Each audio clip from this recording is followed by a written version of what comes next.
ನಮಸ್ಕಾರ ಸ್ನೇಹಿತರೆ. ಇನ್ನು ಮುಂದೆ ನಮ್ಮ ಯೂಟ್ಯೂಬ್ ಚಾನಲಲ್ಲಿ ಡೈಲಿ ಏನಪ್ಪ ಅಂದರೆ ಹೆಲ್ತ್ ರಿಲೇಟೆಡ್ ಕಂಟೆಂಟನ್ನು ನಾವೇನು ಮಾಡ್ತೇವೆ, ಅಪ್ಲೋಡ್ ಮಾಡ್ತಾ ಹೋಗ್ತೇವೆ. ಸೊ ಮನುಷ್ಯ ಪರಿಪೂರ್ಣವಾಗಿ ಆರೋಗ್ಯವಾಗಿರಬೇಕಂದ್ರೆ 360 ಡಿಗ್ರಿ ಆ್ಯಂಗಲಲ್ಲಿ ಅವನು ಆರೋಗ್ಯವಾಗಿರಬೇಕಂತಂದರೆ ಏನೆಲ್ಲ ಕ್ರಮಗಳನ್ನು ಅನುಸರಿಸಿದರೆ ಅವನ ದೇಹ ಆರೋಗ್ಯವಾಗಿರ್ತದೆ.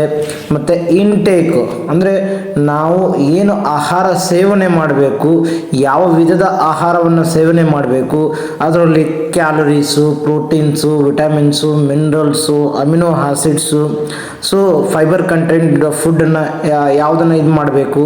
ಸೊ ಈಗ ನಾ ಹೇಳಬೇಕಾಗಿರೋ ಒಂದು ಮಹತ್ವವಾದ ಸಂಗತಿ ಏನಪ್ಪ ಅಂದರೆ, ಒಂದು ಫುಡ್ ಅನ್ನೋದು ಏನಿದೆ ಅಂದರೆ ಅದು ಹೀಲ್ ಮಾಡ್ತದೆ, ಬಾಡಿಲಿರುವಂಥ ಸೆಲ್ಲನ್ನು ರೆಜ್ಯುವಿನೇಟ್ ಮಾಡುತ್ತೆ.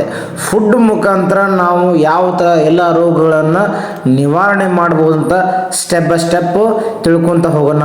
ಡೈಲಿ ನಾವೇನು ಮಾಡ್ತೇವೆ, ನಿಮಗೆ ಆರೋಗ್ಯದ ಸಲಹೆಗಳನ್ನು ಕೊಡ್ತೇವೆ. ಅದು ನಿಮ್ಮ ನಿಮ್ಮ ಮನೆಯಲ್ಲಿ ಸಿಗುವಂಥ ಸಾಮಗ್ರಿಗಳ ಮೂಲಕ ನಾವೇನು ಮಾಡ್ಬೋದು, ಹೀಲ್ ಮಾಡಬಹುದು.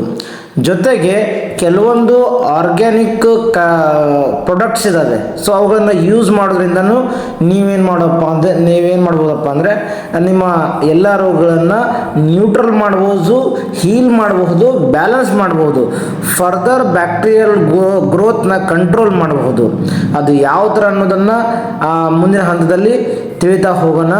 So stay connected. ಚಾನಲ್ನ ಸಬ್ಸ್ಕ್ರೈಬ್ ಮಾಡಿ, ವಿಡಿಯೋನ ಶೇರ್ ಮಾಡಿ. ಡೈಲಿ ಒಂದೊಂದು ಇನ್ಫಾರ್ಮೇಟಿವ್ ವಿಡಿಯೋನ ನಾವು ಅಪ್ಲೋಡ್ ಮಾಡ್ತಾ ಹೋಗ್ತೇವೆ. Thank you.